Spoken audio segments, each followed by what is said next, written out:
Assalamualaikum warahmatullahi wabarakatuh. Perkenalkan, nama saya Nia Nafitasari, NIM 2022-12105, kelas 2B, Prodi Akuntansi. Saya ingin mempresentasikan ulangan tengah semester mata kuliah Sistem Informasi Manajemen dengan dosen pengampu Bu Zamrud Mirah Delima, SE MSI. Saya akan mempresentasikan tentang kasus pinjol ilegal bermunculan akibat lemahnya sistem perilaku masyarakat konsumtif sehingga terjerat lintah digital. Pinjaman online atau pinjol ilegal, menurut pengamat ekonomi, disebabkan lemahnya regulasi baik dari sistem pengawasan hingga penegakan hukum terhadap perusahaan yang curang. Di sisi lain, praktik itu juga dikarenakan kondisi ekonomi yang sulit akibat pandemi COVID-19 dan juga perilaku masyarakat digital yang konsumtif, kata pengamat sosial. Seorang pengguna pinjol ilegal menceritakan pengalamannya saat melakukan pinjaman, dari bunga yang tinggi hingga metode penagihan yang mengancam. Sejauh ini, kepolisian telah mengungkap 15 kasus pinjaman online ilegal dengan 45 tersangka di beberapa daerah dalam beberapa waktu terakhir. Dalam perkembangan terakhir, pada Senin tanggal 25 bulan 10, polisi menetapkan 3 tersangka pinjol ilegal yang dikelola Koperasi Simpan Pinjam Solusi Andalan, bersama terduga peneror yang menyebabkan seorang ibu memilih bunuh diri akibat terlilit utang. Kementerian Komunikasi dan Informatika sejak tahun 2018 hingga 15 Oktober 2021 telah menutup 4.874 akun pinjaman online. Seorang korban menceritakan pengalamannya yang menerima bunga dan denda yang besar hingga ancaman saat meminjam dari pinjol ilegal. Pinjam 4 juta, terima 3,6 juta, bunganya besar dan kalau telah dendanya 10% per hari, kata korban yang tak mau disebutkan namanya itu. Kemudian saat dia telat bayar, ia dipermalukan dengan cara fotonya disebarkan melalui aplikasi telekomunikasi ke keluarga hingga ke teman-temannya. Lalu ada di foto itu tulisannya kira-kira, "Tolong sampaikan ke dia, pencuri uang perusahaan kami dan sedang dalam DPO. Perbuatannya sudah merugikan perusahaan kami dan tolong info ke dia dan keluarganya untuk segera melakukan pembayaran ke perusahaan kami." Faktor lain orang melakukan pinjol adalah karena masalah struktural berupa sulitnya akses keuangan dari lembaga formal seperti bank dalam menjawab kebutuhan real di masyarakat, sehingga muncul pinjol ilegal yang menawarkan proses mudah, cepat, dan dalam jumlah besar dan menjawab masyarakat, ditambah literasi keuangan yang belum baik dengan tidak mengerti dampak ditimbulkan. Literasi keuangan yang rendah menyebabkan individu maupun rumah tangga meminjam secara berlebihan dan cenderung memilih kredit dengan biaya lebih tinggi. Akibatnya, pinjol menurut analisis Perkumpulan Prakarsa menjadi salah satu penyumbang pertumbuhan utang rumah tangga di Indonesia. Lalu pemerintah perlu membangun dan memperkuat sistem informasi debitur yang terintegrasi untuk memastikan bahwa penyaluran kredit dan pinjaman dilakukan dengan memperhatikan riwayat utang serta kemampuan bayar nasabah untuk memitigasi risiko kredit macet dan gagal bayar. Analisis kasus.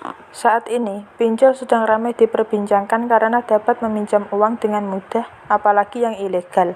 Pinjol dinyatakan ilegal bukan karena adanya pengancaman saat penagihan atau bunganya yang tinggi, tetapi karena pihak penyelenggara pinjol belum terdaftar dan belum memiliki izin Otoritas Jasa Keuangan atau OJK. Seorang pengguna pinjol ilegal menceritakan pengalamannya saat melakukan pinjaman, dari bunga yang tinggi hingga metode penagihan yang mengancam. Polisi menyebut KSP Solusi Andalan Bersama yang memiliki 34 aplikasi ilegal adalah terduga pelaku teror seorang ibu di Wonogiri, Jawa Tengah, yang memutuskan untuk bunuh diri karena terlilit pinjol. Jika seseorang yang terlilit pinjol telat membayar, ia akan dipermalukan dengan cara menyebar fotonya melalui aplikasi telekomunikasi ke keluarga hingga ke teman-temannya. Pinjol ilegal berjamburan disebabkan karena lemahnya sistem regulasi. Analisis kasus. Yang pertama, termasuk ke dalam dimensi moral. Apakah permasalahan itu sosial dan etika dalam sistem informasi yang Anda temukan? Jelaskan. Kasus pinjol ilegal termasuk ke dalam dimensi moral, akuntabilitas, dan pengendalian. Karena bersamaan dengan Undang-Undang Kekayaan dan Privasi, teknologi informasi baru memberikan tantangan bagi liabilitas hukum dan praktik sosial yang sudah ada dalam melindungi institusi dan masyarakat.